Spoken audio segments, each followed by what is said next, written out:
Good afternoon, everybody. Welcome back to another showing of the Atheist Experience. I'm your host today, Ashley Perrien, and my co-host again, Jeff D. Hi, everybody. Thank you very much. Thanks, Ashley. All right, we are live today. It's January 30th, and we're being sponsored by the Atheist Community of Austin, a non-profit educational organization promoting positive atheism and the separation of church and state. We have weekly meetings every Sunday at Crescent City Beignets on 6th Street, a couple blocks west of Lamar. The actual address is 1211 West 6th Street. Those start at 11:30 and go until about 1, 2 o'clock. It's very open, very informal. Any atheist-friendly people, more than welcome to come down and meet us. You don't have to be a member of the group or anything like that to come down there. That's every Sunday at Crescent City Beignets. Save the third Sunday of the month when we have our lecture series at the Austin History Center on 9th and Guadalupe. The next one that we'll be having of those is on February 20th. I believe that we're going to be having someone come down from the Texas Freedom Network. That is correct. Okay. Do you know any details on that other than that? No, I do not. Okay. Someone from the Texas Freedom Network is coming down to speak to us on February 20th. If you go to our website, atheist-community.org, there's a calendar there that will have more details on it there. I have some additional vague information. Okay. Well, I know it's a woman, and I know Russell Glasser told me that he recognized the name and he had met her, and she's a very nice person. Okay. Well, there we go then. We're having a very nice lady from the TFN come to us on February 20th. And we can get the screen changed back sometime. I don't know why I'm on camera. All right. Also, quick reminder for any board members, ACA board members who may be watching. Our next board meeting will be on February 13th, and that's a normal location, Dario's, 10 o'clock. So mark that on your calendars. Be there on time, or else we will do things without you. Also, other regular things that we do. Every Monday night, we have Godless Gamers at the home of Russell Glasser. If you go to our website, we've got some information there.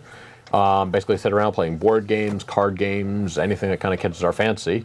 That has been going on for years now. Years and years and years. And still lots of fun. And we're still goofing off. So, yep. Playing board games every now and then. Well worth it, though. Also, every Thursday, we have Atheist Happy Hour at Antonio's Tex-Mex on the southbound feeder of I-35 just south of 183. That starts at 7:30 and goes basically until the place usually closes down. Very much like the Sunday meeting, open to any atheist-friendly people. Come down there, meet us, have some drinks, have some food, and converse for a little while.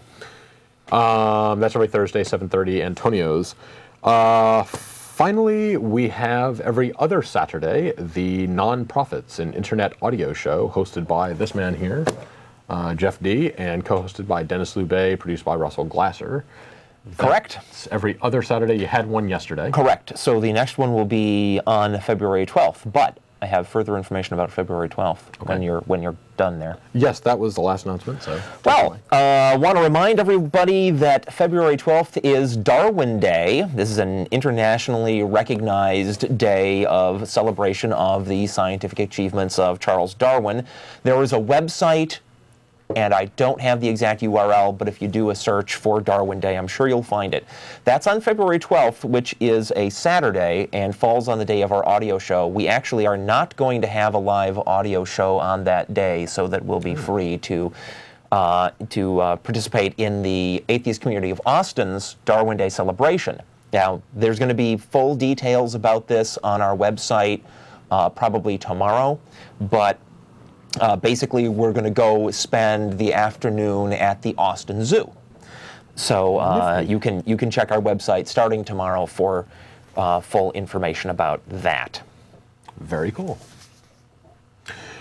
All right, that is pretty much, I believe, all that we have for announcements. One last thing we got to know from our control room. Our speaker next month is going to be Heather Alden from TFN. So, again, topic still a little bit up in the air. I'm not positive on that. I will try and get notes for next week, but I've been saying that for the last 2 weeks, so we'll see. Anyway, Jeff, what do you have for us before we go on to take callers in a little while? Let me start out with this thing. Does everybody remember the state of Kansas was in the news a few years ago because fundamentalists took over the State Board of Education and brought into what they call intelligent design into Kansas public schools, well, then they got voted out and, sensible people took over. What I remember, that was a very embarrassing episode for them, too.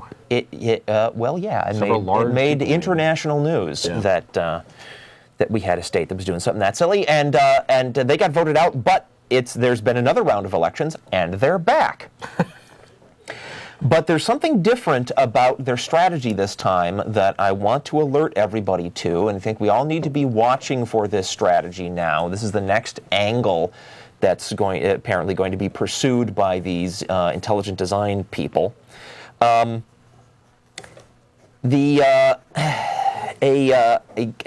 committee reviewing science standards for the state of Kansas took exception to the science standards as established and proposed some revisions. Okay, now this is the thing. This is the current science standards as written. This is the bit they have objection to. Okay, quote: "Science is a systematic method of continuing investigation that uses observation, hypothesis testing, measurement, experimentation, logical argument, and theory building to lead to more adequate explanations of natural phenomena. Science is the human activity of seeking natural explanations for what we observe in the world around us. Science does so through the use of observation, experimentation, and logical argument while maintaining strict empirical standards and healthy skepticism."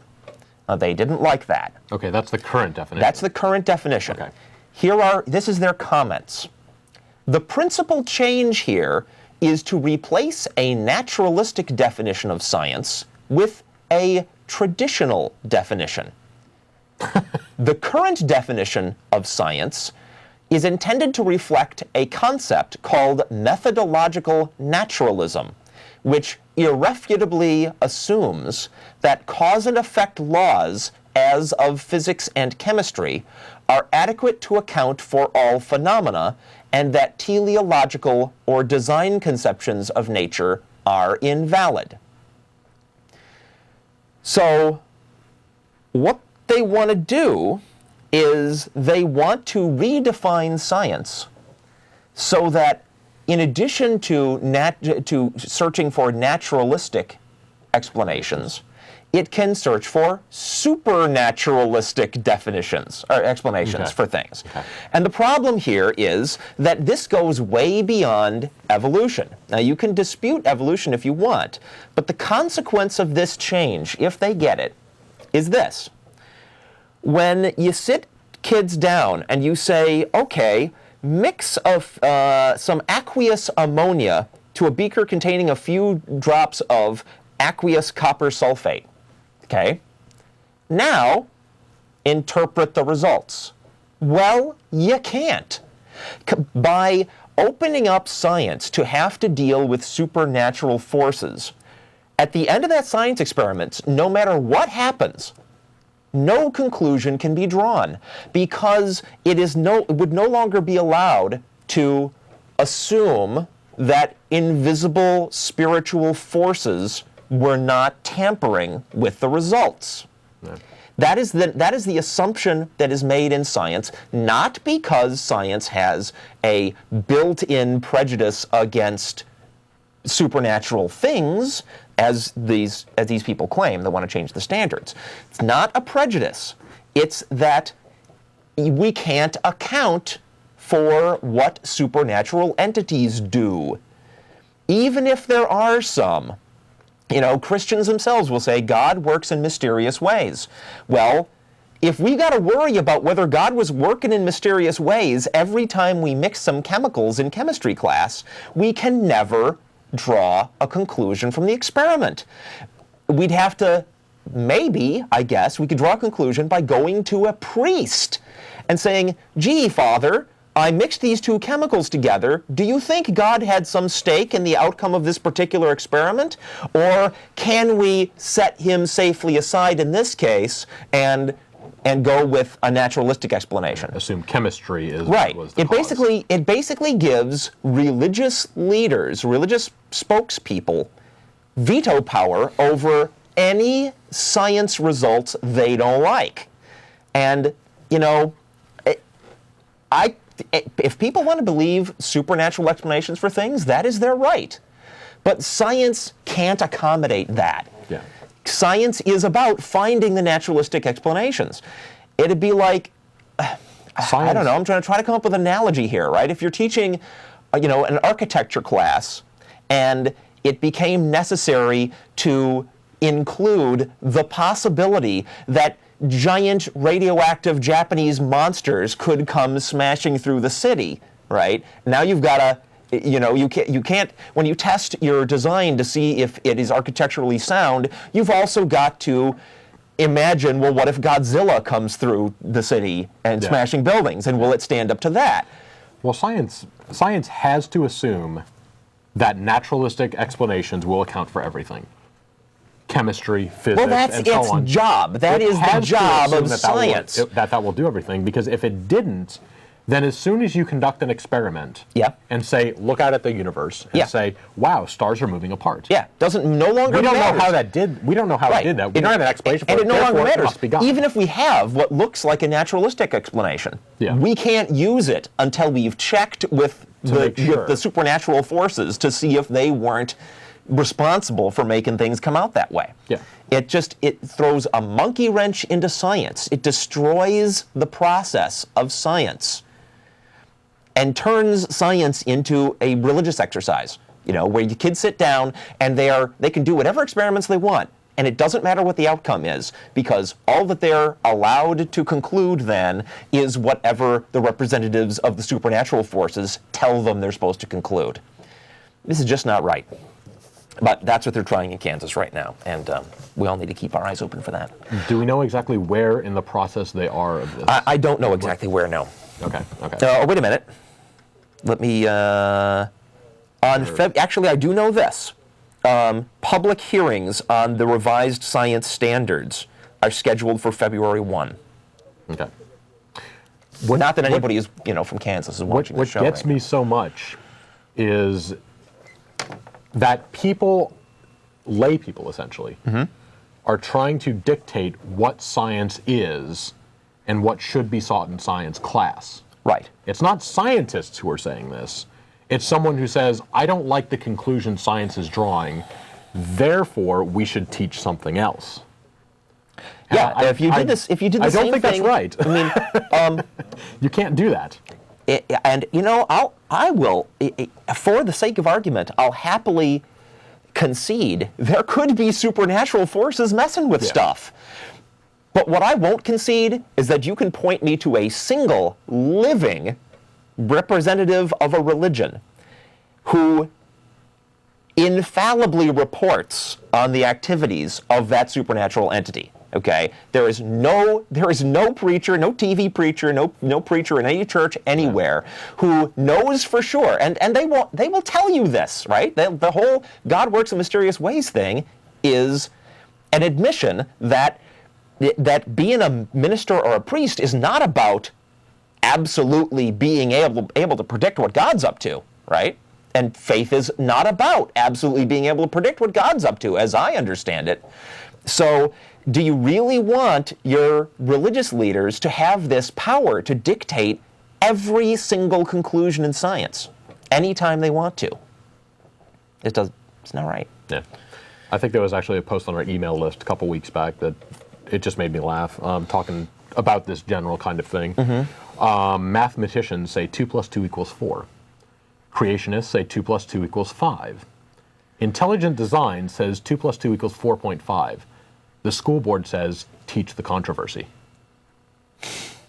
So. I like that. That's good. There is none. I have another thing, but we can go with calls now or anytime you want to.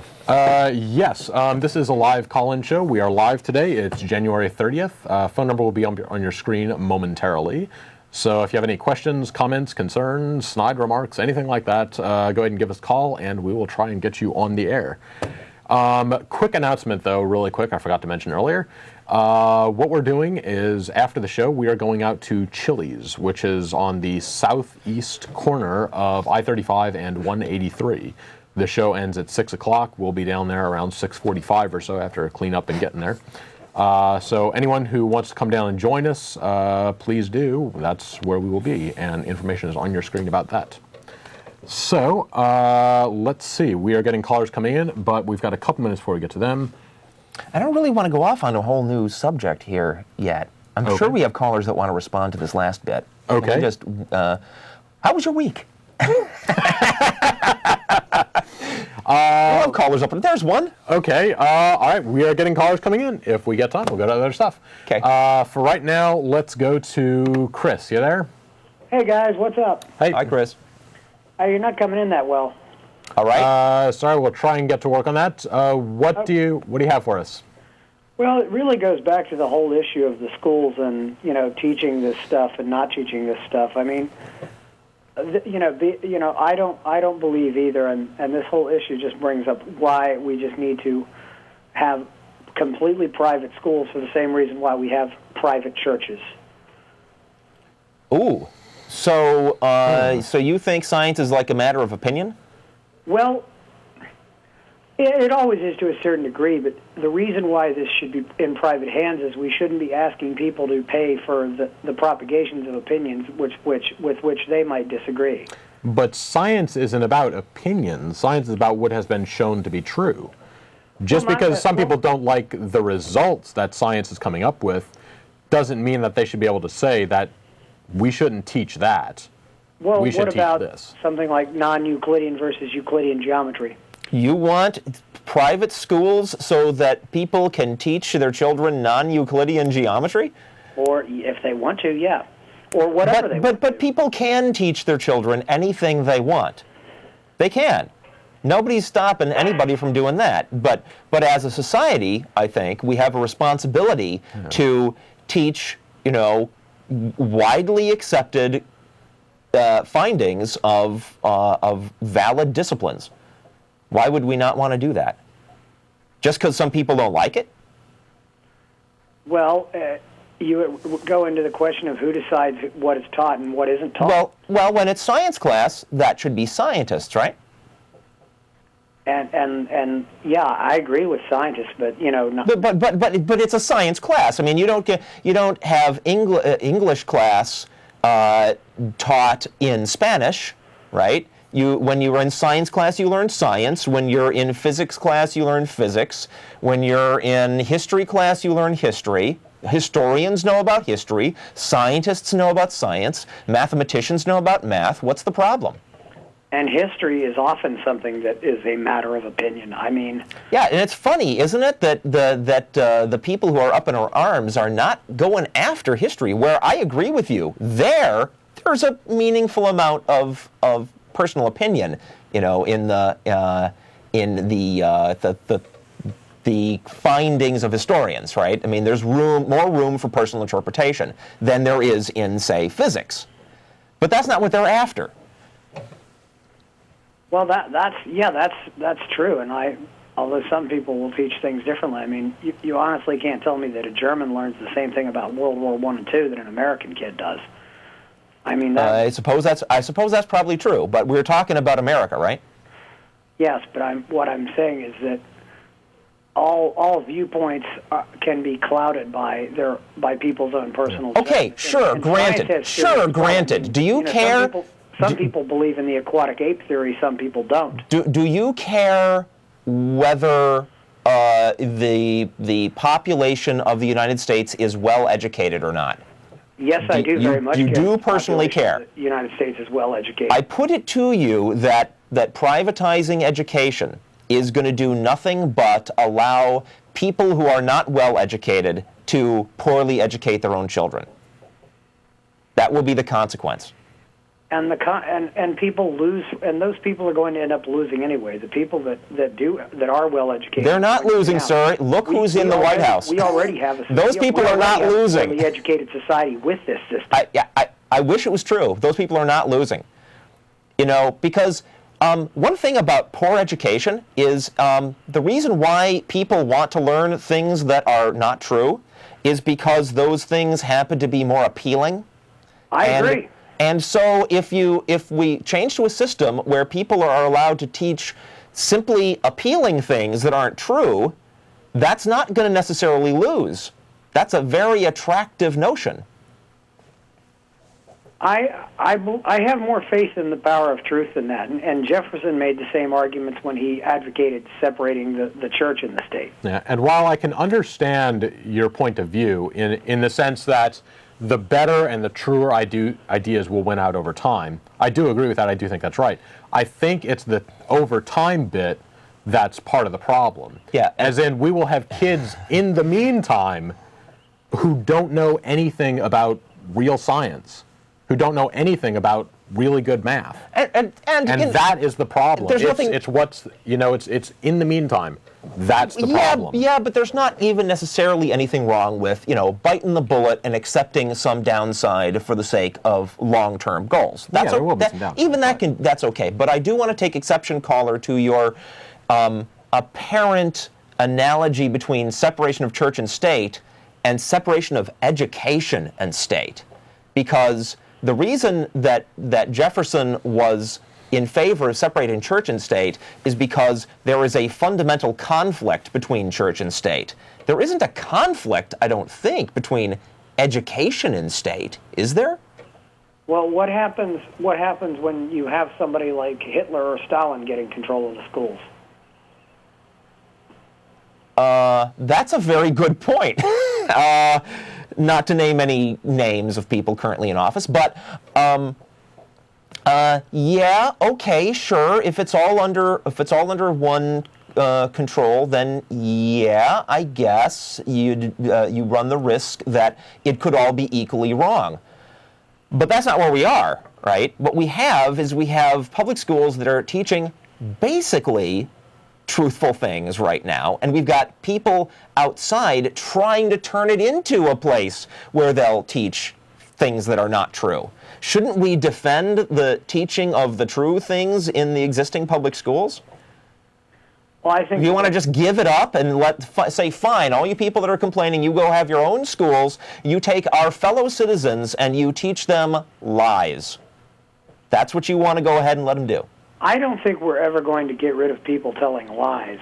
I'm not talking about telling lies. I'm talking about teaching lies. I'm talking about indoctrinating people in ideas that are simply outright false. And I don't mean philosophical or political ideas. I'm talking about, how chemistry works, how physics works, things like that.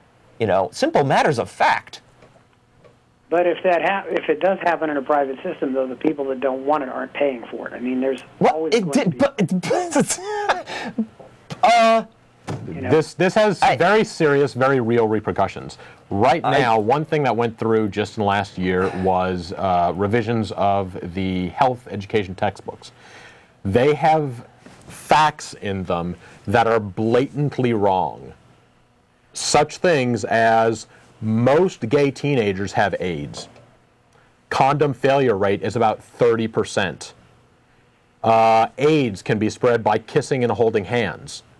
These are outright lies, things that are not true, that is currently being taught and promoted and it'll be way worse than by that. the schools. Right now, the people who want those things taught have to go to school boards, have to get their own people elected to school boards, and they have to sit through hearings, and then there have to be votes, right, to force the textbook makers to put those lies in.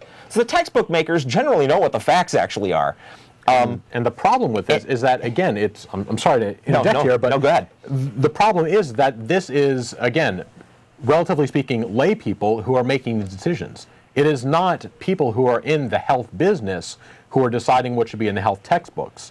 It's just somebody who got elected to office to say, okay, here are the two different ideas of what should be in there. This one sounds better, we'll put that one in. It's not people who are actually educated in the field who are deciding. If you had people who are actually educated in the field deciding what should go in health textbooks, chances are they would be a little bit more all-encompassing and telling, here's the truth of the matter. I mean, that's the problem. The that system we have. we've got has, never been perfect, but has worked reasonably well for quite a long time. And to come along now and say, because some people are complaining, because people who demonstrably believe untruths and don't want their money spent to teach the actual truths, that therefore we should throw up our hands, dismantle the public school system, let them go off and miseducate our fellow citizens, right? When, and I agree with you, we have a personal stake in wanting our fellow citizens to be well educated. I think that's throwing the baby out with the bathwater. And they're so well educated. Look at what they did. They reelected George Bush. I agree with you. That's piece of evidence number one. I mean, the fact is, I think a lot of these people, And by the way, George Bush is like on the side that is championing this drive to dismantle the public education system. The Republicans are all over that. I think they're. You know why they want that? They want that so that they can get large numbers of Americans indoctrinated in a belief system that they happen to be in agreement with. There's a minority that does want to be indoctrinated, but I don't think they're. I'm a little less. I think they're still. I mean, most of these people that go and scream at school boards are still a minority. But I mean, they just make a lot of noise. But you want them to win. You want them to win. Yeah, is what you're saying. What you're saying is you want to dismantle the public education system and let them win. That's what they're after. And with that, they want to dismantle it. Some of them want to dismantle it. Some of them still want to take it over. I think in a lot of cases they've given up. I understand the general argument that privatizing things is good. That not making people pay taxes to support programs that they don't agree with is good. I understand that principle. I think it is a valid principle in most cases. I don't think it's the way that we ought to go on this particular issue. But thanks for your call. Good day. Okay. All right. We're going to go ahead and take some other callers now at this point. Again, phone number will be on your screen shortly. Let's go on to John. You there? Hi. Hey, what you got for us? I come from a Jehovah's Witness, and I am a practicing Wiccan, and I just wanted to clear my name to the public because I'm being falsely perceived. Now, people think that I ride a broom and brew big kettles of witches' brew. Okay, and there are other places to do it other than the atheist experience. We don't buy either story. Yeah, we think your beliefs are just as silly as theirs, but we of course completely support your freedom to follow that religion if that's the one you want. I don't ride brooms or any of that. That's fine. We didn't think you did. Oh well, these people made up their own witches name for me, and they call me Gertrude. Is Gertrude a witch name or? I have no idea. And that's bad for them, but we're going to let you go at this point because completely unrelated. Yeah, I bet there's Wiccan shows on. You probably want to call one of them. Exactly. I'm sure there are other shows. There are websites out there. Go ahead and clear your name. Let's go on to Brandon. You there? Hi. Okay, what you got for us? I was just wondering if you guys hated Christians, if you have any Christian friends. Why would we hate Christians? Yeah, I have Christian friends. Your beliefs are different than them. So? Well, yeah, but that doesn't matter. Do you think all people who have different beliefs have to hate each other? Not exactly. I was just wondering if you were. Well, no, we don't hate Christians. Okay, bye. Okay. Simple question. We do disagree with Christians on a number of issues. Yeah. There's, we're in the middle of a stage in our national history where religion is becoming a big thing politically. And so some of these things where we could happily, disagree over a cup of coffee, now we got to disagree in voting booths. But that's really it. The worst thing we can say about Christians is we think that they're mistaken. Whereas the worst thing Christians can say about us is that we deserve to be tortured forever. So if you're going to ask somebody whether they hate the other side, you probably want to start asking the Christians whether they hate us. Are we done? All right. Take the camera off me. I'm done talking. All right. While we are waiting for a couple names to pop up, which they just have, the miracles of modern technology. All right, let's go on to Matt. You there? Hey, guys. Hey, what's up? Hi, Matt. Hey, love the show. Thank you. I just want to make a comment that this kind of redefining of educational terms, et cetera, I'm wondering if institutions of higher learning couldn't get together ahead of time as a preemptive step and say, if you want to change your scientific structure, you change your definition and teach pseudoscience instead of science, we will not be, accepting students' transcripts, et cetera, from your schools. They'll be essentially on a lower peg from somebody who graduated from a school that teaches something that is, conforms with what we're teaching. As a very small note, I mean, I can kind of see the point and in a way agree with it. The big problem I see there, though, is when you have people who are not being taught well, being stuck in a place that they cannot be taught well. They cannot go on to a better school because the schools are saying, look, if you don't know what you're supposed to know, then we're not going to bother to take you in and teach you. Yeah. And so it's essentially another roadblock to getting a better education. That doesn't sound so good. Well, I see wouldn't what want you're the saying. students to be stuck there. The students are the victims of all of this, and they're, potentially about ready to be screwed. Yeah. But Yeah. if during these talks, during the debates before the school board, if some representatives from colleges I see what you mean.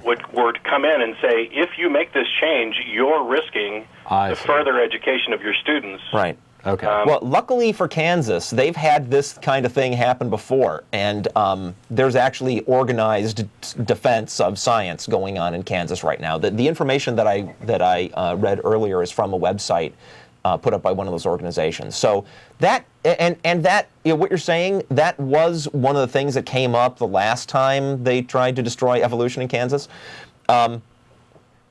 The thing is, it's not just the defenders of science that are learning. It's also the creationists. Because now they're going after those institutions of higher learning. There's a big push now going on from the religious fundamentalist community, screaming that the institutions of higher learning are prejudiced against them, because so many professors are of an intellectual and liberal bent, and they want rules put in place to make sure they get as many professorships as the other guys. And so they're also working at that level to try to turn the institutions of higher learning into places that won't mind if you come from a state where science is, you go and ask your minister what it meant when you mixed two chemicals together and it turned blue. There's an absurdity to objecting against prejudice. It's good to be prejudiced against certain things. Right. For an institution of learning to be prejudiced against inferior education and, slapdash science, is good prejudice. I find it incredibly ironic that the people who screamed the most about political correctness, which was this, soft language to try to dance around anything controversial and, and all that, the people benefiting the most from it are the very people who were screaming the most about it. The same fundamentalists who said, you can't tell me I can't call that man the N-word because of his color of his skin, is also turning around and saying, well, you can't deny me a seat as a professor at your university just because I believe in the creation. And they're playing the sentiment that wants everybody to just be able to get along and not have fights is what they're taking advantage of in order to get themselves into positions of power.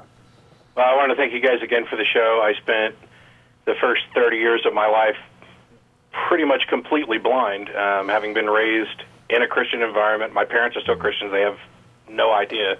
And in the past 2 years, I've done just an insane amount of reading and studying. Yeah. It's shocking to me how much more I read and learn now than when I was actually in school. Do you have other like close personal friends that you can talk to about this stuff? My roommate is actually an atheist, so we lived together for several years and just never actually discussed anything to do with religion. I knew he was an atheist. He knew I was a Christian. He's, extremely... You didn't hate him, did you? Oh, God, no. Okay. No, we got along great. But he has no interest in being active or anything else. He believes what he believes, and so be it. So there was never any issue there. And my conversion, for lack of a better word, came strictly from my own interests. I would read something, and it could have been, something off the JREF site. Having been a magician for years, I always had an interest in that. I'd read something, and that would send me somewhere else, and before long, I'm reading the entire works of R.G. Ingersoll, and it was a long process to actually get to the point where I think my brain actually woke up, and I don't mean to be insulting to Christians by saying that, but that's just the way it feels. Yeah. And so normally I TiVo you guys and watch it at night, so I can't call. But today I'm watching it live, so I figured I'd call, and who knows, maybe you'll hear from me again. But I'm working on some stuff along the same line, and I hope to see you guys soon. I won't be able to make dinner tonight, but I'll definitely be running into you. Okay. Cool. Thanks for the show. Thanks for calling. Thanks for calling. And yes, reminder to that caller or anybody else who's watching, atheist-friendly people, we are going to Chili's tonight after the show. Information's on your screen.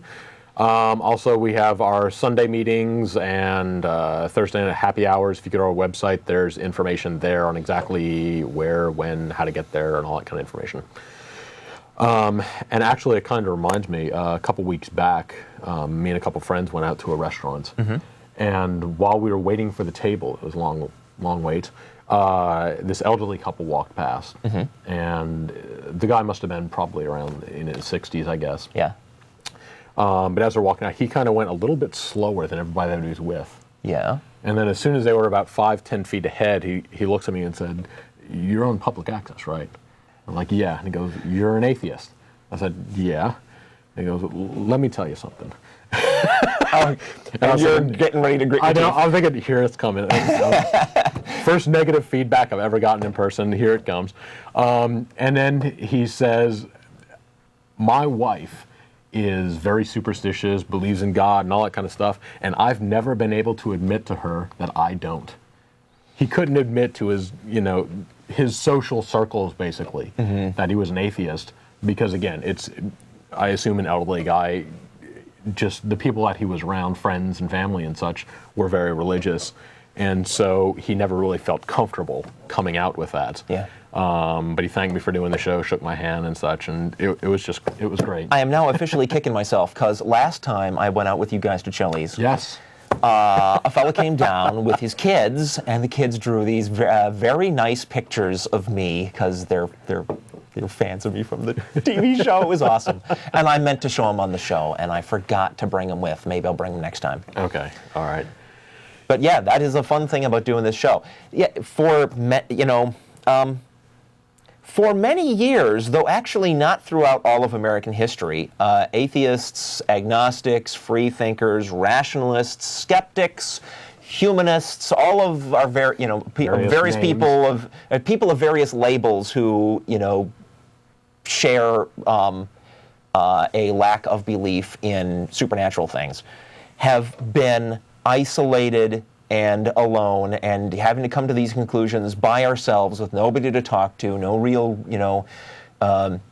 resources to turn to see if there's actually rational arguments to defend the conclusions that we've come up with, or actually holes in the way that we ourselves are defending the conclusions that we've come up with that we need to learn about and correct, Yeah. It's great to be able to do this show and run into people who have been in that position, but stumble upon the show, and where we can offer them a little bit of camaraderie. Yeah. So thanks for watching, everybody. Yes. All right. Anyway, phone number will be on your screen momentarily. If you got any questions or comments. Go ahead. It's January 30th. We are live today. Got any questions or comments, please go ahead and give us a call. We have got Dan. You there? Hello, how are you? Pretty well. Good. This is the first time, the opportunity that I've got to see your show. As a previous caller, I was sort of indoctrinated in a fundamental Christian setting for about the first 40 years of my life. And as our old buddy Carl says, religion is the opiate for the masses. Mm-hmm. And I find that there's a lot of people who are against drugs who are actually high without knowing it. Yeah. I think it's quite interesting to notate that most people are consumed with understanding the beginning and understanding the end, but doing nothing in the middle. And I think we see this with the initiation of the creation issue as far as teaching that. I did a lot of studying, and I'm not sure who was there when it happened, and I've never really had a signed copy from this person. So all of this is he said, she said, translated from Arabic to the Greek to people in the King James who was trying to bring those peoples under subjection, as a lot of these punctuation was done on horseback from Hereford, England, to London. Uh-huh. And so as you see a lot of the notation and a lot of the language in the Bible, bring yourself under subjection, be obedient to, you see a lot of the stuff that was transferred from Constantine to him now trying to not also rule in a civil manner, but also trying to rule in a spiritual manner by interjecting some of these things in the Bible. And I wouldn't really call myself a member of any group, although I've did a lot of study recently, like your previous caller, and I can appreciate the words that he said. And I think there's a lot of people who are awakening to the fact that a lot of the stuff they used to believe was sort of like the movie The Village. I don't know if you've ever seen it. Yeah. And I think that is a great analogy of things that you believe and take as truth, and in fact, if you believe them, that's what they become. You can teach your kids the ABCs backwards until the age of kindergarten, until they show up at school, and guess what? They're on the wrong page. So just because you believe it, now that child most certainly must and probably does believe his parents because they are the closest thing to a supreme being or a spiritual leader that they have. And so they believe it. Also, so I guess, I mean, going back to what we were talking about before, though, in terms of science, right. Science isn't about a belief, it's about what you can actually show to be true. Exactly. And I totally agree with you. I'm just unclear, I guess, as to where you're standing on this. And no, I totally agree with you. Okay. What I'm saying is, when a person, or especially a child, as they are trained or raised in a particular belief, it's almost like a brainwashing. And so as your knowledge base increases with age, you almost have to, it's almost like being born again. Okay. You start understanding the real world. Like, for instance, when the people left the village, and I think it's important to notate, even in a movie, that not very many of them left, even when they knew the truth. Yeah. And so the people who are then holding them in bondage, even though they understand that the things that they used to teach, like in fundamental Christians, I mean, they used to teach that radio was wrong, all this kind of stuff was wrong, and now they slowly have said, okay, you can watch this, you can watch TV. I have a comment there. Yeah.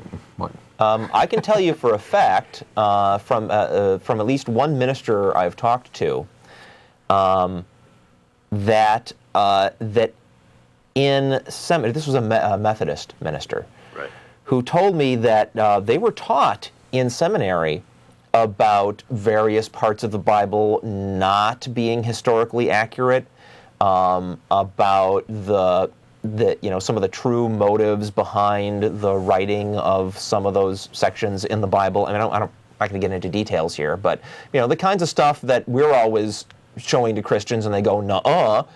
At least Methodist ministers are taught that. They know about all that stuff. Right. So I asked this minister, you going to teach your flock that in church? And they said, oh no, they're not ready to know that. Right. And I said, how do you think those people are ever going to get ready to know these important pieces of information Right, if you're going to keep hiding it from them? It's easy to keep people under subjection and under a means of control if you keep them somewhat retarded or slow.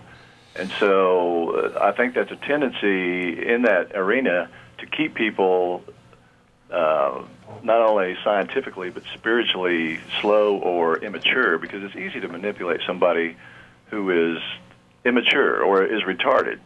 I mean, if you've got an 8-year-old child, you can manipulate them very easily, and if you keep them at that level,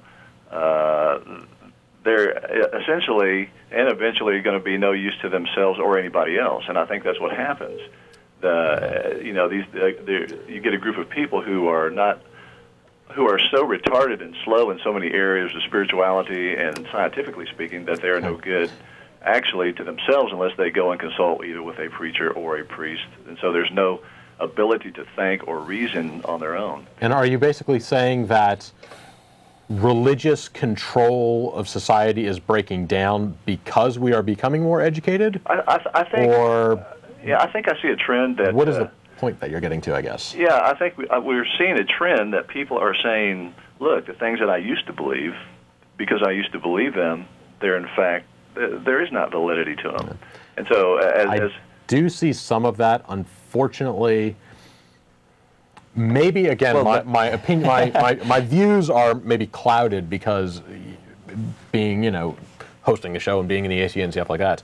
But I don't see enough of it for my tastes. You don't think the breakdown of religious institutions is happening fast enough to suit you? Exactly. Well, I can we have to wait for that to happen naturally because slow. We don't believe in actually hurting them. Well, exactly. I don't believe in beating them out of society. Right. But if I could jump in and comment, I think that while you may not see it, I think that religious leaders do, yes. And that is the reason behind all these attacks on evolution, these attempts to get intelligent design into high school biology classes, these attempts to redefine what science means in high schools. This is all because they do see that the end was coming. Now, whether it's going to actually arrive, whether actual science is going to prevail, whether reason and logic and facts are going to prevail, or whether superstition and blind faith are going to prevail, that has yet to be determined. Yeah, I think as a second point, I think it's interesting to see that the tax base, which is as far as our local community, is a property. That's where that's a tax base that we draw on for education, for fire, and for the other avenues for community protection services. And under the nonprofit, which all the religious folks fall under, they don't even contribute to our education system. So, in fact, I don't see really where they should have a valid voice. Now, I understand that privately, under their personal property, they pay taxes, but as a group, and we see these different kingdoms or amassed idols around town that man, the land and the structures are millions. Yeah. So we're having to cut arts, we're having to cut science, we're having to cut these different avenues of increased education. When churches are racking up all this money, they don't have to pay taxes on. Yeah. Right. And so if it is nonprofit, they're living pretty high on the hog. I wasn't going to bring this up, but this particular issue that you've just raised has been much on my mind lately. And I've noticed that the big difference between the way religion is handled as a business in the United States versus the way it's handled as a business in Europe is that and this is important, I think, important to notice this difference because Europe isn't having the problems we're having with religion right now. In fact, in Europe, non-belief is on the rise. People rarely go to churches except for special occasions. Churches are mostly relegated to historical monuments with guys in, quaint old-fashioned costumes that go walking around maintaining them, and every once in a while put on a little sermon. The big difference is, in Europe, those churches are subsidized by the government. Whereas in the United States, they're competing for the dollars in the pockets of their flock. And I have become recently suspicious that maybe the reason why religion has become so virulent, so interested in whooping people up into a frenzy about this or that social issue, so that they can then turn around and say, well, you agree with us that, for example, gay people shouldn't be able to get married, so give us your money and we will fight to make sure that doesn't happen. The reason why that happens in the United States is because they need to get that money in the United States. In Europe, they don't need any money. They're taken care of by the government. I'm very torn. If that has anything to do with why religion is the way it is in the U.S., I'm very torn about what we ought to do about it, but that's all I have to say on that subject for now.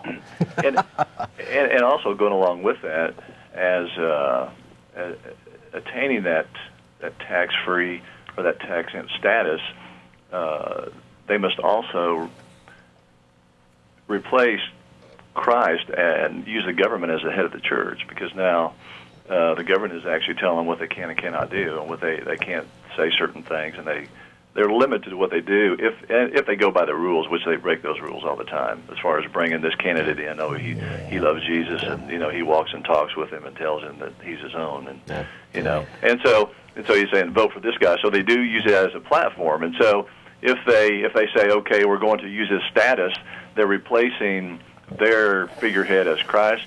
They're removing him as the head of the church, and they're putting government, which is an obvious breach of church and state. Yeah. So I think that's I've heard some ups and downs to taxing churches in general and taxing religions. On one hand, you've got the idea that all of a sudden now, if they are paying taxes, they deserve a little more of a voice. Yeah, I'm very torn about what we ought to do about it. I don't know that it would necessarily be a good thing if we suddenly said, okay, fine, here, the government would just pay you to operate your organizations. Exactly. I don't know if that's necessarily a good idea, but I'm thinking about it. Yeah. But we're going to go ahead and let you go at this point. We've got a couple of callers lined up. Do you have any last-minute points? No, I think a friend of mine and I, we were talking about this a couple of days ago, as far as we were both pretty much indoctrinated in the fundamental type of stuff as children, and we were saying, why doesn't this go away? Do we ever think it will go away? And I think it's sort of like supply and demand. If there wasn't a need for people to be controlled, then the controllers would be out of a job. And so as we see people perpetuate it by raising their children and taking their children and quote unquote falling in love with Jesus all over again, we see a need being recreated, over and over again. And so when that need is created, when there's a need for it, then once again people who are controllers will step in and do that. Yeah. But thanks for the forum. Y'all take care. Okay, thanks for calling. Thanks for calling. That was a good call. Yeah, again, I would say look to Europe. There's something going on in Europe that folks like us ought to be very interested in and figure out what exactly it is, because they just don't have these kinds of problems there. Yeah. They look at the United States and go, why are you people all so crazily religious? Yeah. And on one hand, I can definitely understand looking over there to find out what they're doing differently. Mm-hmm. But I think there's also just significant cultural differences. But some of those cultural differences might have been caused by. It's complex, and that's why I'm not immediately calling for anything. I just think this bears some scrutiny. Yeah, definitely. Roundabouts were great in England. I don't think they're going to happen over here. Really bad idea. But anyway, let's go on to yet more callers. We have got Stephen. You there? Yeah, I'm here. Okay, what you got for us? I was just kind of listening into the show. This is the first time that I've actually watched it. It's pretty interesting. I like the realm of thought that you gentlemen actually touch. Thank you. There's a lot of different ideas, a lot of different conceptions that I see that are thrown around. Just kind of kicking ideas around. It's like everybody's looking for one particular thing, one particular moot point here, a point there, and it's really interesting. I like it. It provokes a lot of thought. which I think, to touch on the previous gentleman's call, it does bring out a lot of maturity on whatever side of the board anyone is on. Yeah. But I think to kind of touch on just a thought that I was thinking in regard to like the educational system, I think, though, that you have a very good point. I think there are certain themes that you see in science. I think science is simply just a process. When you have a process, the process works on its own. If you add chemical A with chemical B, whether or not there is someone moving it, whether there is someone moving it, whether it was created that way or not, that's not the point. A and B work together to get C. And I think if that's what science is, then science should be taught that way. All those other different things, whether it's caused by some supernatural ability or some supernatural being or some other thing, or whether it's not, I think no matter what the outstanding points is regarding faith or non-faith, those things should kind of stay in their own realm. There's classes and things like that for that. But I don't believe that you can introduce, things like that into a biology class. You don't introduce architecture into a biology class. You can use it as an analogy. You can use it as something to help teach it. But I don't think that that's the fact when you're dealing with the science class. And I think that they should actually just leave science the way it is. Science is set there so that you can observe truth, you can gain truth, and you can understand truth. And I think science has its own progression. But I don't think that when you start adding in personal opinions and personal faith and things like that, that you're actually teaching science anymore. You're teaching self, and you're teaching your other experiences that had no point to do with the chemical structure. Yeah. And I just kind of wanted to, just express a thought that I have, because it doesn't make any sense. When you're teaching one subject, you stay on that subject and you teach that subject. Yeah. Otherwise, you're branching out to something that particular subject has no dealing with. Yeah. I would tend to agree. I would. One of the things you can point at with science is its fruits. I mean, science is not just about collecting data for the sake of it and filling up books in this, and not putting it to any use. We put the knowledge that we get through science to use, and we call that technology. I would challenge these people who want to redefine science so that it has to also include supernatural forces to show me one piece of technology that has come out of scientific knowledge that requires supernatural forces. Science did not invent Ouija boards. I totally agree. And that's a very valid point. I mean, you can only look through the eyes of science. It's kind of like when you take a binoculars. You look at the binoculars, you're only going to see what's right in front of the binoculars. You have to move around. And I totally agree. Science is a tool. But if the tool itself hasn't been built to observe certain objects, how can you observe certain objects if the tool is not built to do that? Right. Each man needs to know how to use that tool. You can't just scream. And there's a particular guy who's been fighting this cause of trying to remove methodological naturalism from science. His name is Phillip Johnson, and he's written a bunch of books and stuff. I haven't heard that much from him myself in a few years, but he did come and speak at UT a few years back, and I had the dubious honor of asking him a couple of questions. I forgot where I was going with this.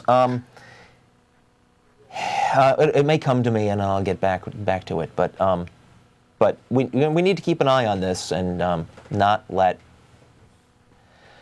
Oh, I remember what it was. It's you can't just come to science or universities or any other place and say, well, you've got to let our views in because if you don't, it's prejudice.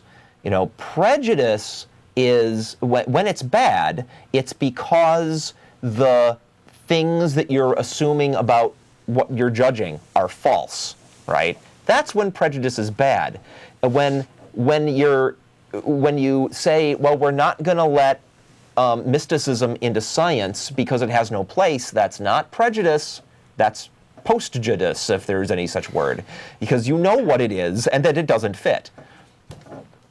I understand where you're coming from on that, too. The way I interpret that, the way I look at it is there are bits and pieces within science. You have a group of people, they'll study a certain portion of it. You have another group of people who study a certain portion of it. They bring those thoughts together. Certain things they're going to definitely agree on, and certain things they're going to keep, and they're going to add that to books. And to touch on what the other gentleman said, the guy next to you, he had said earlier that there are certain things like he mentioned about the health. They said certain facts and there are certain statistics were wrong. I totally believe that. If you have lies and stuff interjected into there, you need to get rid of that. You need to kind of purge it, so to speak. Yeah. And then, on the other hand, though, you have so many different people investigating. That's why you have science research. And I think certain subjects, certain things that we have not necessarily proved by science, those need to remain in those realms for those individuals to figure that points out. But those things that we all know and agree upon that are fact, that are truth, that we have empirical foundations on, that we have observed as fact time and time and again, those things need to be taught, and those things need to be taught in the correct perspective. Yeah. This is science. And if you want to interpret it by religious, you need to go to a religious class and do that and interpret it that way. Yeah. This is science. Yeah. And then as they grow, because I agree with the other gentleman, he said certain things, you're more mature in, certain things are not. When you look at the age of a kid in a public school, he's not ready for stuff like that. You have to look at it as a class. If you have a 10-year-old, a 15-year-old, and an 8-year-old, they're not all in the same class, but their maturity rates are different. You can't teach certain things to them. You just need to teach them basic science and let them make their own discoveries, make their own theories, their own assumptions in other areas where they're educated in that way. Yeah. I just totally I think it's wrong. Yeah. I don't think they should be teaching things. And there's a slight, point I want to make on that. Teaching them the facts and letting them go from there, I think, is generally a good idea. What a lot of intelligent designers are saying is, let's teach them evolution, let's teach them intelligent design, and let them decide. The trouble I have with that is intelligent design is not science. They're not trying to teach them science. They're trying to teach them, whatever idea somebody can come up with about the origins of life or whatever, and then let the kid figure out the best of, however many propositions they have. The trouble with that is, again, scientists, the people who actually do this stuff for a living, are working on that, and what they know is what should be taught. Now, if they don't have the answer to something, then that's fine. Say that, we're not positive about this issue just yet, but we're working on it. You don't just start throwing out ideas and say, well, maybe it's this, that, or the other. Again, yeah, I agree. It takes that's too much leeway of just putting any old kind of fluff out there and saying, let's hope they grab onto this one. Let's, again, teach the kids the facts, and let's work from there. I agree. You teach a kid it's fact, and then as he grows, when he gets older, he'll make his own choices. Yeah. All right. Thank you for your time, sirs. You guys have a good day. Okay. Thanks for calling. Thank you. All right. Quick note again to anyone who's watching, atheist-friendly people. We are going to Chili's after the show. It's on the southeast corner of I-35 and 183. If you want to come down and meet some of us, that's where we're going to be, probably around 6:45 or thereabouts. All right. Again, this is a live call-in show at January 30th. Let's go on to yet more callers. We have got Pete. You there? Hi. Hi. Hi. I had a religious experience where I actually have evidence for this. I died, and then I saw the light at the end of the tunnel, but I kept going, and when I reached heaven, God was like a giant toad. Thanks for the call. Yeah. All right, let's go on to... making fun of religion is our job. Callers, we're professionals. Leave it to us. All right. Anyway, phone number will be on your screen soon. Steve, you there? Yeah. Hi, Steve. Okay. What you got for us? I wanted to say something about the way I think science ends up really being taught effectively in the schools, and it's part of the problem with this whole thing. Mm-hmm. That the definition you guys put out there at the beginning, if it were taught according to that definition all the time, I think there'd be a lot less problem going on with this. Mm-hmm. But I think most people's experience with it, it's just like other classes where information is presented, then there's a test. If you got the right answer, according to what the information that was presented, you got a good grade. And if you didn't listen or you don't agree with what happened, you got a bad grade, which puts it in a position of being something which is just an opinion like anything else. Right, that's a very people's good experiences point. with it, I think, especially people who are inclined to say, hey, I don't like that, evolution or whatever it may be that they don't like, it's because they never really did actually get what science really is in the first place, and it's not, even if the teacher's saying the words that there's hypotheses that have to be falsified, etc., that's not what's really going on. It's just learn this stuff, and even when you get into where there's labs, you go into high school labs, you do the lab, and at the end, you better get the results that you're supposed to get. Or you did it wrong. You did the lab right. I know. And it's not science. It just isn't right. what's going on. I think this is an excellent point, and it brings up another issue which sort of gets sidetracked while we're fighting off the fundamentalists that want to come in and get religion taught in science class, and that is the science classes themselves in public schools need more attention put to them to make them good science classes.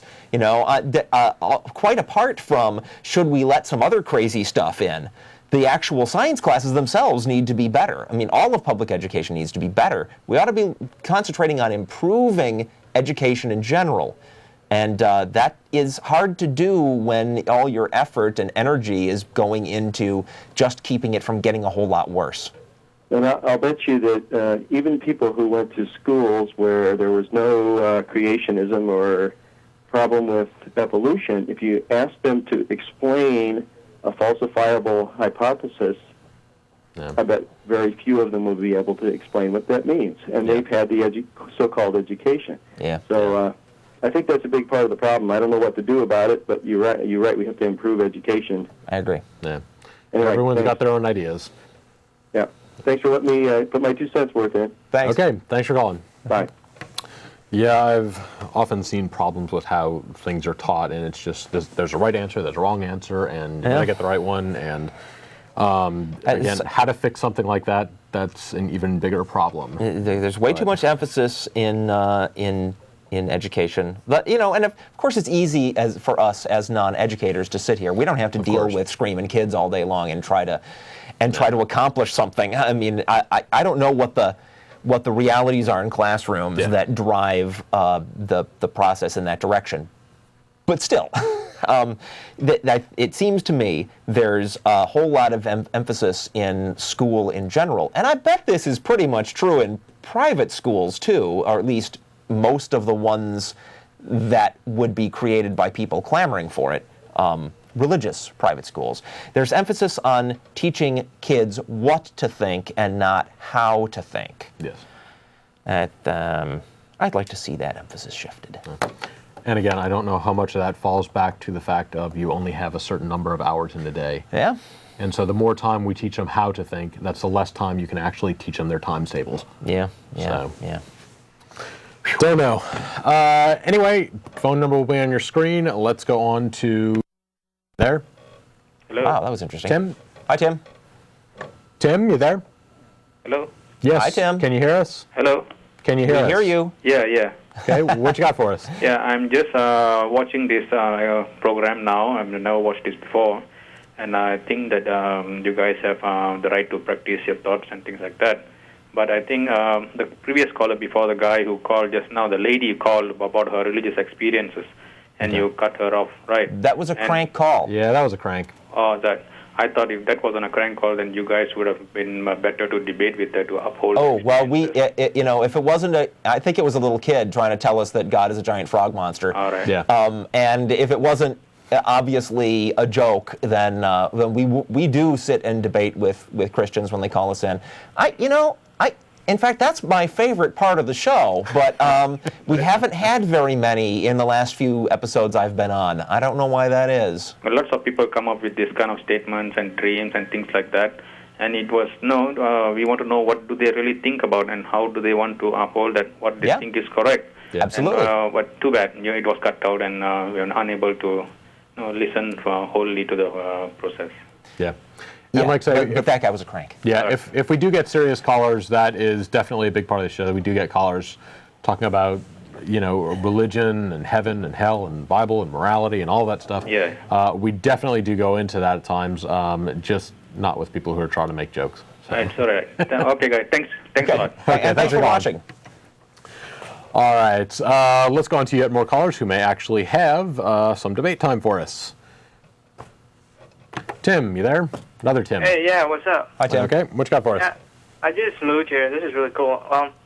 I just have to say, I mean, this is it's kind of crazy why they're trying to push this into public schools. And, I mean, Christians are the majority in this country, but what if they were the minority in other countries? And they try to push it on the rest of them. And what if they were in, say, India or China, where they are Buddhist and Hindu, and the rest of them try to push them? Yeah. That kind of makes me angry. I mean, I'm an atheist myself, too, so it's just kind of crazy why they push the rest of us around, and that kind of makes me angry. That's just really why I called in. Okay. Yeah. Yeah, I often wonder what would happen if in a couple of years they lose their position a little bit and, another religious group takes over, essentially, and starts getting their ideas expressed more. Are they all of a sudden going to be saying, look, we should have separation of church and state. You can't impose your, hippopotamus farted out the universe theories on us. Just the kind of stuff that they would come up with, which is what we've been saying for years. Right. They would all of a sudden say, There's this misunderstanding of how lawmaking works in this country, that because we have a democratic process, that therefore whatever the majority agrees on, even if it's only a majority of the people that showed up at the ballot box and not really a majority of all the people, that whatever the majority agrees on, that's okay. They don't understand we also have this thing called the Constitution. And a very close friend of mine has a wonderful statement, which is, some people like to say democracy is two wolves and a sheep trying to decide what's for dinner. The Constitution is the piece of paper that says it's not going to be the sheep. Right. And a lot of people these days don't understand that. They have forgotten that it is not simply a matter of if you get the most votes, you get to have your way. That's why we have a constitution, so you can't use your majority to abuse other people's rights. Yeah. Exactly, right. All right. So, thanks for your call. Okay. Yeah. Thanks for calling. And welcome to Austin. Yes. Did you see the beginning of our show? Are you there? Is the caller gone? Caller, I hope you're still watching the program. We are here, hosted by the atheist community of Austin, with the website www.atheist-community.org if you're an atheist and have an interest in seeing what other atheists are up to in this town. You'd also mentioned a lot about democracy and the Constitution and ballots, which is also a reminder. Today, Iraq had their first elections in 50 years, and apparently turnout was a lot higher than expected. It went a lot more smoothly than was generally anticipated, so yay for them.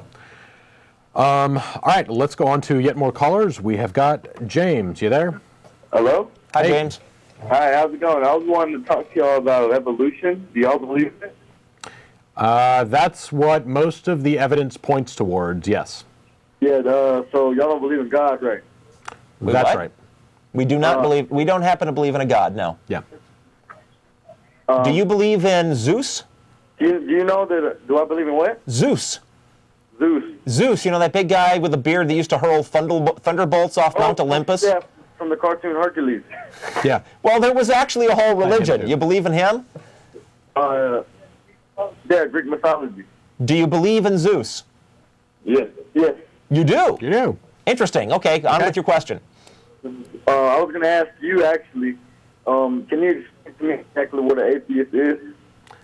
Yes, an atheist is a person who does not believe in any gods. Actually, an atheist is a person who does not believe in a god, because like Christians in Rome were called atheists because they didn't believe in, like it wasn't Zeus in Rome, it was Jupiter. Yeah. They called them. So the Romans called Christians atheists because Christians didn't believe in the same gods. Well, what do you believe? Hello? Hi. Oh, sorry. I'm one of his friends. My name is Jerry. Okay. If you have the TV on in the background, turn it off. Or volume all the way off, something like that. Get feedback. But anyway, that's worse. Okay. Sorry, my bad. Okay. Is that gone now? Okay. Which question? All right. Well, what makes y'all live day by day? You know, what makes you move? Who makes you move? You know what I mean? Who makes us move? Well, like, who inspires you to live your day by day? You know what I'm saying? Like, it could be anybody. Yeah, like friends, the girl that I love. family. I wake up every day just because of it. You know? Yeah. Because of my friends, my family, my job, the things I enjoy in life. Exactly. Yeah. We think that's enough. Yeah. You know, sometimes you lose your friends, you know, and then what do you got left? You know? I'm having a lot of trouble hearing you. Yeah, Paul. you're cutting out a little bit. Yeah, but I'm sorry. Well, it's like, what if you lose all your family and friends and all, like everybody you know? Well, that would suck. Yeah, What's your point? Life would suck. What would make, you know? Trying to fix it. Yeah, exactly. Like, you lose a lot of things. I'm sorry. You lose a lot of things, like, objects, like stupid things, like hair, stupid things like that, you know? Okay. Okay. And? And, you lose all kinds of stuff. You lose faith.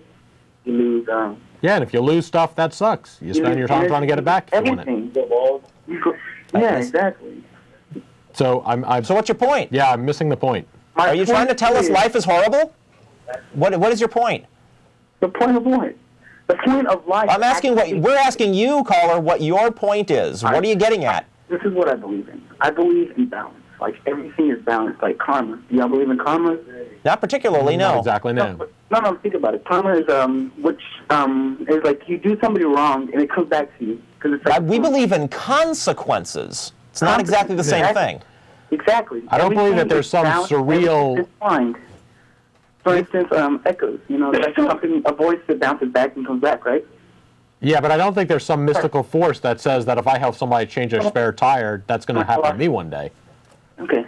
But think about it, you know? Yeah. Okay, we will. Thanks for calling. It's really hard to follow you. Yeah, quick point. You're cutting out. You got a bad connection. All right.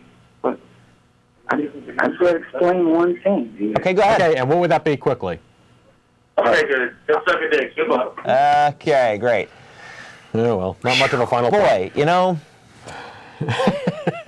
we can handle the comedy. We really can. All right. What's next? We have got yet more callers. Let's go on to Steve. You there? Yeah, can you hear me okay? Yes, we can. Yeah, I'm enjoying the show, and the frog in the head was real funny, but I heard yesterday on one of the conservative talk shows a pretty funny experience.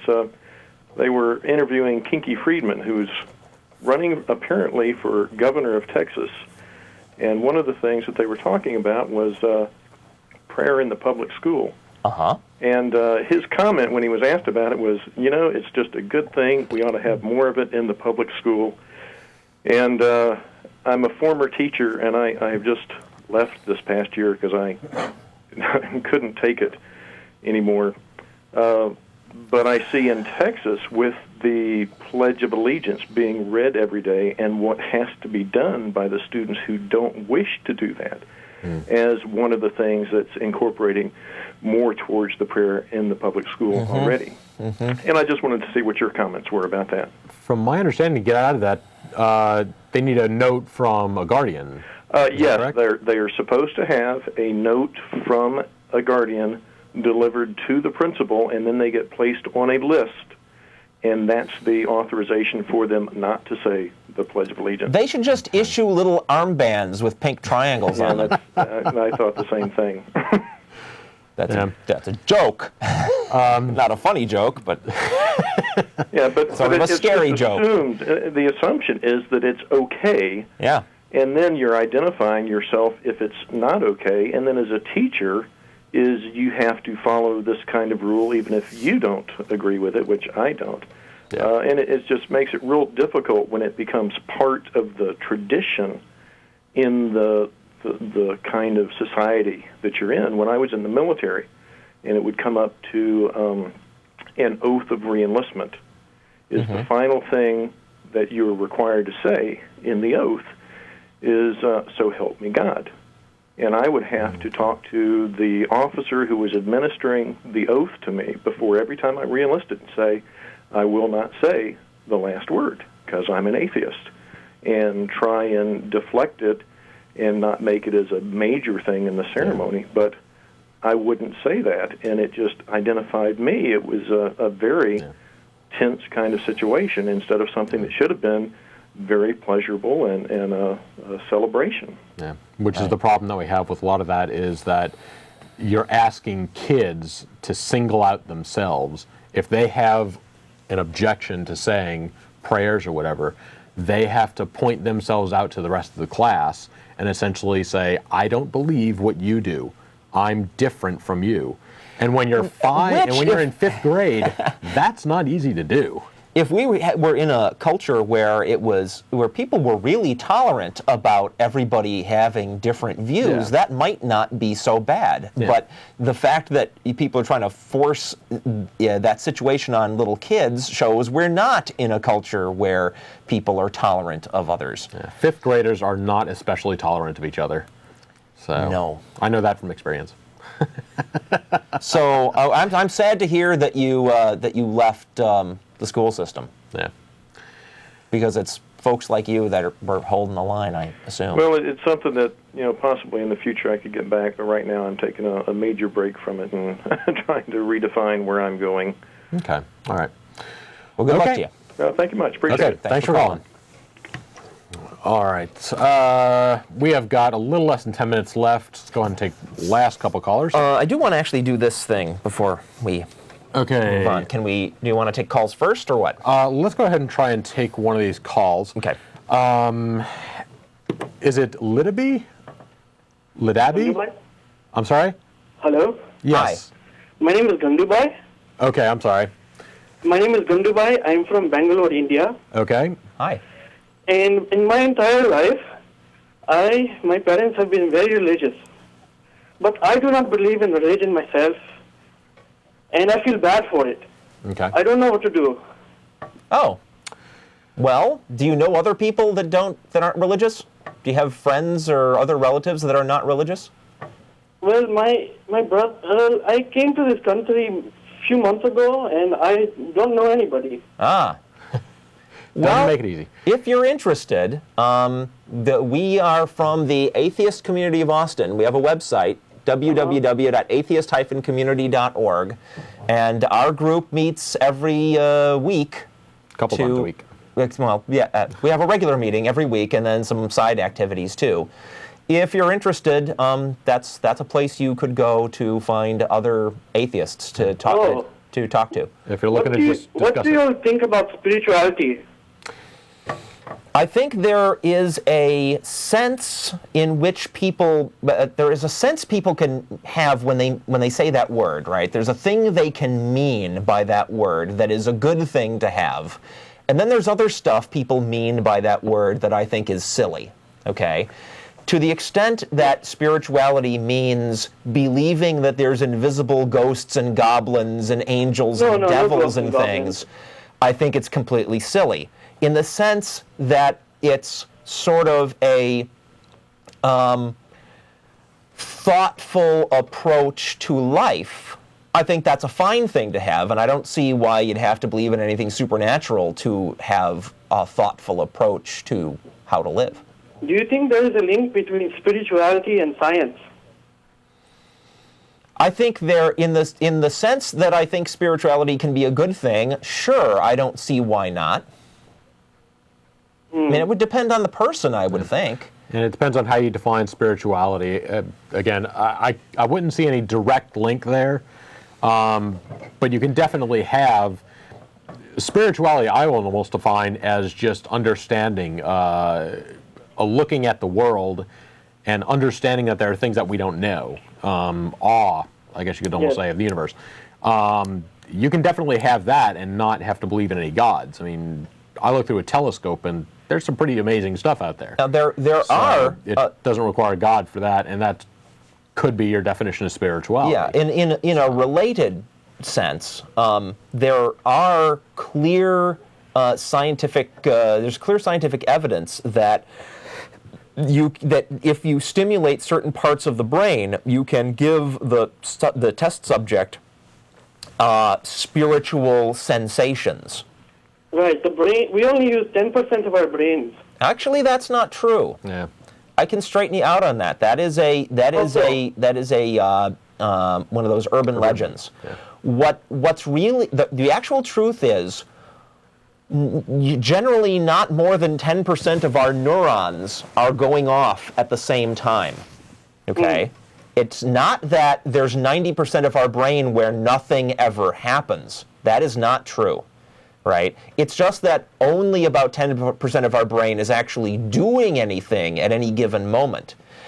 Now, normally, it can happen that more of your brain goes off at once, and we call that a seizure. That's a bad thing. Yes, seizure is very bad. Yeah. So, if what you're suggesting is, and a lot of people that believe various supernatural things like to try to claim that if only we could tap that extra 90%, we'd have miraculous supernatural powers. Actually, there's no evidence that there are unused chunks of our brain at all. I have one more question for you. Okay. My friend is a professor. His name's Gundu Bhai. He's at UT campus, and when he's on campus, these Christians, they try to hand him flyers and all, and then they tell him, when he says no, they tell him to go to hell. Really? Yes. They're usually not that forward about it, but that is the implication. What's your question? I'm just wondering, how can there be such people in this world that can tell you such things? Well, that's what we wonder. They're in a religion that tells them that is the consequence if you don't join their club. Where there's all religions in one. Excuse me? And I come here, and my friends are being told they can go to hell. Yeah. We're sorry. We're really sorry that that's what our country is like. And we have this show so we can, refute them. Not everyone is like that, though. Yeah. Yes. All right.